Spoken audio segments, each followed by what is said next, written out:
Richard's work is nothing if not generous. And one of the ways in which his work is extraordinarily generous is in the incorporation of materials that are absolutely familiar to us, so familiar that they are invisible.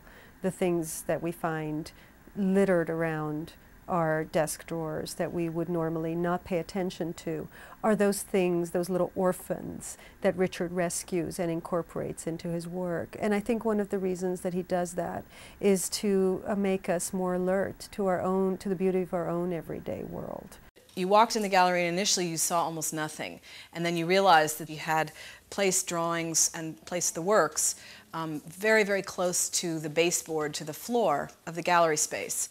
These sculptures were occupying a completely foreign place. You had to completely readjust your physical response to the work and your visual response. I was just used to walking into exhibitions and understanding them and making up my mind one way or the other. And with Richard's work, it's not always that way. He will take an artwork as far as it will go and still be art, to the point of near invisibility, to the point of losing every characteristic that is endemic to painting or sculpture or what have you. He will push an artwork that far.